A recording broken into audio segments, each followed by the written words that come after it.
All right. Hello. Happy June, my loves. My birthday month, just in case anyone was wondering.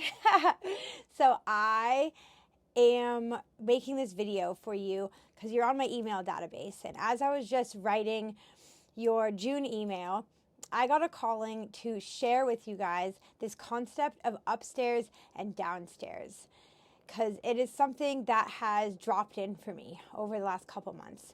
So I've been on this journey of awakening for really my whole life, technically you can say, but really diving deep into the work for the last 4 or 5 years. And I've studied with multiple different schools, multiple different modalities of spirituality, breath work, yoga. I've been to India, Nepal. I've been to multiple health retreats. I've talked to I don't even know how many coaches. I've hired so many coaches. I don't even know how much money I've spent on my own personal development, but it's all starting to pay off.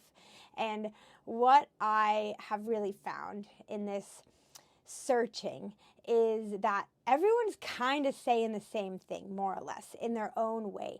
I like to think of like we're all going to the same top of the mountain, but there's different roads to get up it. And for me, there's multiple different modalities that can work to get you there. But I wanted to share with you this concept of upstairs and downstairs because I'm going to start referring to it a lot more. So this is something that has come to me in my meditations. It's pretty exciting because it feels really aligned for me. So I can't wait to hear what you think about it. So in my meditations over the last few years, I've always, not always, but very often, I have this vision of me walking up this spiral staircase into, I don't know, the universe, the sky. It's very like majestical looking. It has been. And the message was always keep going, like stay on the path. And I've listened. I've kept going even when it was hard. Like this path of awakening isn't easy, guys. It's brutal because you have to look at these parts of yourself that you don't love. And it feels a bit lonely at times because your loved ones and people that you grew up with know really well, like a lot of them aren't on the same path as you. So sometimes it feels like you're on this journey alone and you start to have these realizations where you're like, am I going crazy? But anyway, I've kept going. And long story short, I was at a retreat over in the Hunter Valley in March with one of my coaches, and I was having this pretty profound meditation, and it was the staircase again. But this time, I reached this new level. I don't want to say I reached the top of the staircase because that might imply that I am enlightened or I've reached the top of the mountain or something, and I don't ever want to claim that. But I reached a new level of consciousness, I like to say. And in this vision, I was dancing around upstairs, the higher consciousness, and I was connected to my upstairs self, the big Jordy, that divine love and light. So there's two parts of you. There's the upstairs version and the downstairs version. And the downstairs version is where most of us live most days, I would say, because we forget that the upstairs version exists. So the downstairs version feels heavy. It feels like you're constantly kind of in this battle with your mind. It's identifying with the monkey mind, with the thoughts. You're constantly in your story. You're in victim mode. You're feeling sorry for yourself. You're blaming everything else for your circumstances and not taking responsibility and taking the steps you need to change.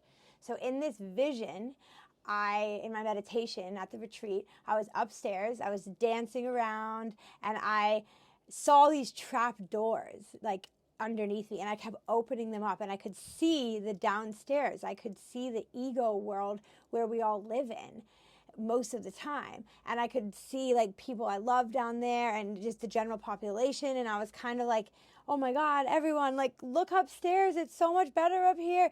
Your problems seem way less. Everything, your perspective will change when you can zoom out and you can look at it from an upstairs view, the problems seem to dissipate a little bit. So anyway, through this vision, through this meditation, I have come up with this concept of upstairs and downstairs. So part of being human is living downstairs in the ego, in the mind. We have to. That's part of who we are. But when you can visit upstairs frequently, when you do go downstairs and you start to dip into those heavy thoughts and that stickiness and the ickiness and like the everyday trudging, it doesn't feel as heavy, and you can kind of visit downstairs and then go upstairs and see it for what it really is. And then be like, hey, it's cool. Like, we just have to do this thing because we're humans and get this money to pay the bills, but it doesn't have to be this like big, heavy thing. So when you're upstairs, it feels light. It feels fun. You're grateful. You're in an abundance mindset. It feels playful, like just, like fuck yes energy, baby. And so it's my mission now to help people upstairs and to help people see the upstairs so that they can visit it more often. And here's a little tip. The more you visit upstairs, the easier it becomes to access. So I trust that this made sense.